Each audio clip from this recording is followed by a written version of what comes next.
ফিলিস্তিনির গাজায় কি নির্মম মৃত্যু। ইসরায়েলি বাহিনী বেছে বেছে আল জাজিরার 5 জন সাংবাদিককে হত্যা করেছে, গুলি করে হত্যা করেছে। দর্শক, একটি হাসপাতালের সামনে নির্ধারিত সাংবাদিকদের একটি তাঁবু ছিল। সেই তাঁবুতেই তারা অবস্থান করতেন এবং প্রতিদিনকার খবর কভার করতেন।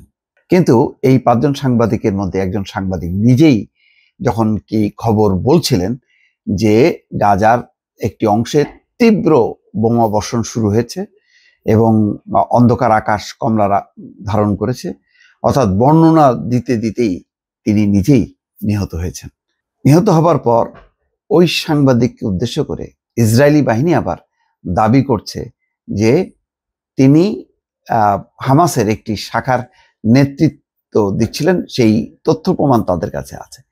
কিন্তু তার সাংবাদিকদের সংগঠন বা সংস্থা বলেছে যে এই নির্দিষ্ট সেই সাংবাদিক সম্পর্কে বলেছে যে তার কাজ হচ্ছে সকাল থেকে সূর্য ডোবা পর্যন্ত ক্যামেরার সামনে দাঁড়িয়ে পরিস্থিতিগুলো বলা যে গাজায় কি চলছে। আসলে গাজাকে বিচ্ছিন্ন করতে চায় ইসরায়েলি বাহিনী বিচ্ছিন্ন করতে চায়, যাতে গাজায় যে ভয়ঙ্কর বর্বরতা চালানো হবে এবং গাজা দখল করা হবে সেই সিদ্ধান্ত নিয়েছে ইসরায়েলি মন্ত্রিসভা। সেটি বাস্তবায়নের আগে গাজাকে একেবারে পুরোপুরি বিচ্ছিন্ন করতে চায়।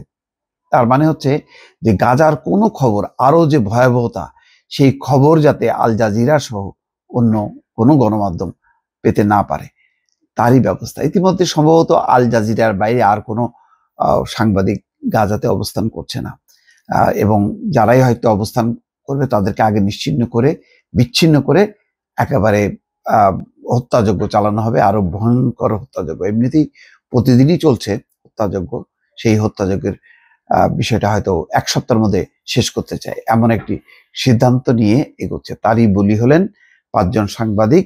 বলা হচ্ছে যে 5 জন সাংবাদিক নিহত হয়েছেন। এই সময় আরো 2 জনের মৃত্যু হয়। রোববার গাজার স্থানীয় সময় সন্ধ্যায় আল সিফা হাসপাতালের প্রধান ফটকের বাইরে তাঁবুতে এই হামলার ঘটনা ঘটে। হাসপাতালটির পরিচালক এই তথ্য জানিয়েছেন। নিহত 5 জন হলেন আল জাজিরার আরবির পরিচিতি সংবাদদাতা আনাস আল শরীফ, 28 বছর বয়স, সংবাদদাতা মোহাম্মদ কুরেইকেহ, ক্যামেরা অপারেটর ইব্রাহিম জাহের, মোহাম্মদ নুফাল এবং মুয়ামেন আলিওয়া। আল শরীফ উত্তর গাজা থেকে নিয়মিতভাবে সংবাদ পরিবেশন করছিলেন। গতকাল আল শিফা হাসপাতালের প্রধান ফটকের বাইরে সাংবাদিকদের জন্য একটা স্থাপিত তাঁবুতে ইসরায়েলি হামলায় মারা যান তিনি।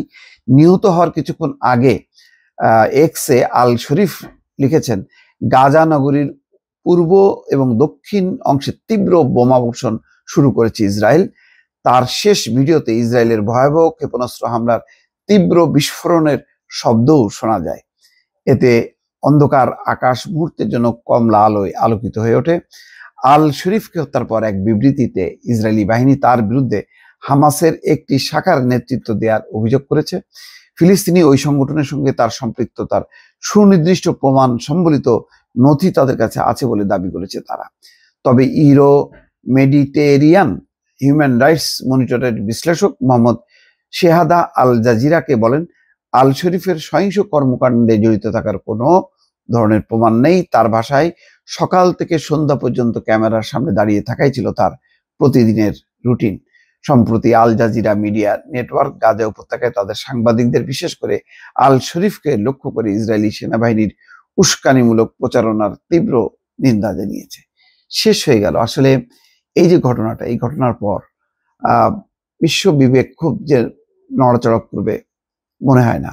হয়তো হিউম্যান রাইটস বা সাংবাদিকদের বিভিন্ন আন্তর্জাতিক সংগঠন বিবৃতি দেবে, কিন্তু রিয়াক্ট করার কথা যেই দেশটির, মার্কিন যুক্তরাষ্ট্র, ডোনাল্ড ট্রাম্প, বিন্দু মাত্র তাদের মনকে স্পর্শ করবে না, হৃদয়কে আন্দোলিত করবে না। এটি হচ্ছে বাস্তবতা। সেই কারণে গাজায় যে এই নিধনযজ্ঞ আসলে কবে কখন শেষ হবে সারা বিশ্ব এখন তাকিয়ে তাকিয়ে তারই অপেক্ষায় আছে।